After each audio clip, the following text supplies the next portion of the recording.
নমস্কার বন্ধুরা, আজকের আমি একটা নতুন ভিডিও নিয়ে চলে এসেছি। দেখো, আমি এখানে 1 কেজি মতো ভেটকি মাছের কাঁটা নিয়েছি।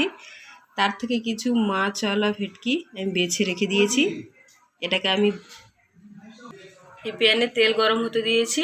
এই তেলটা গরম হলে ওগুলো আমি ভেজে নেবো, ভেজে নিয়ে ফিরে আসছি। দেখো বন্ধুরা, এখানে আমি মাছের কাঁটাগুলোকে ভালো করে ভেজে নিয়েছি। যেগুলোতে মাছ ছিল অল্প অল্প, আমি সেগুলোকে ভালো করে ভেজে নিয়েছি। এই দেখো, এই দেখো দেখো এবার আমি এখানে আমি কড়াই দিয়ে দিয়েছি, তার মধ্যে একটু কালো জিরে দিয়ে দিয়েছি। আর ওই ফ্রাই প্যানের যে গরম তেলটা রয়েছে আমি এবার এর মধ্যে ঢেলে দেবো।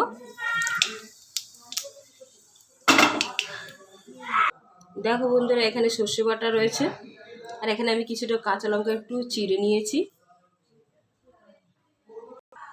আমি এই তেলটার মধ্যে চেরা কাঁচা লঙ্কা দিয়ে দেবো, আর একটু কেটে রাখা টমেটো দিয়ে দেবো।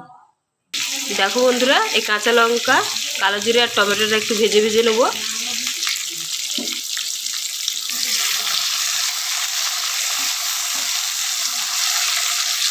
এবার আমি এর মধ্যে একটু সামান্য পরিমাণে হলুদ আর নুন দিয়ে দেবো। দেখো বন্ধুরা, এখানে আমার টমেটোটা ভালো করে ভাজা হয়ে গেছে। এখানে আমি দিয়ে দেবো একটু হলুদ আর সামান্য পরিমাণে একটু নুন। নুনটা দেবে যে যার স্বাদ মতো, আমি অল্প করে নুন দিলাম। এবার এটাকে ভালো করে কষিয়ে নিয়ে এর মধ্যে ঢেলে দেবো সর্ষে বাটা। দেখো বন্ধুরা, আমি এমনি সর্ষে বাটা ঢেলে দিলাম। এবার আমি যে শিলটা দিয়ে জলটা রেখেছিলাম, এই জলটা দিয়ে দেবো।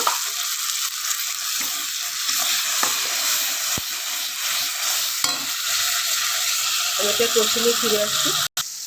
দেখো বন্ধুরা, আমি সর্ষে বাটাটা কত সুন্দর কষে নিয়েছি, তোমরা দেখতেই পাচ্ছ।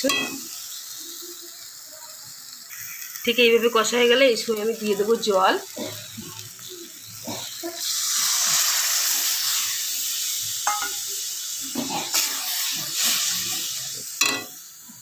জল দেওয়া হয়ে গেছে, এটা ফুটে উঠলে এর মধ্যে দিয়ে দেবো ওই ভেজে রাখা ভেটকি মাছের কাঁটাগুলো।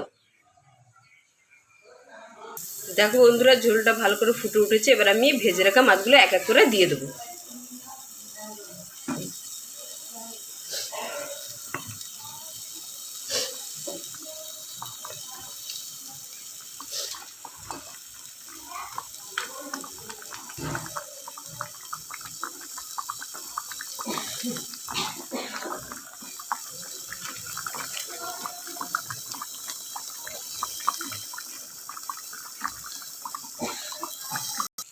দেখো বন্ধুরা, আমার তরকারিটা পুরো কমপ্লিট। এবার আমি গ্যাস বন্ধ করে দিয়েছি।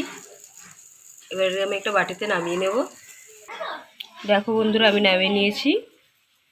এর মধ্যে উপর থেকে একটু কাঁচা তেল দিয়ে দেবো, সর্ষে।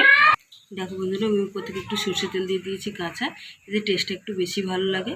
তো আমার এই ভিডিওটা যদি তোমাদের ভালো লাগে তাহলে লাইক, কমেন্ট, শেয়ার করবে। আর থ্যাংক ইউ।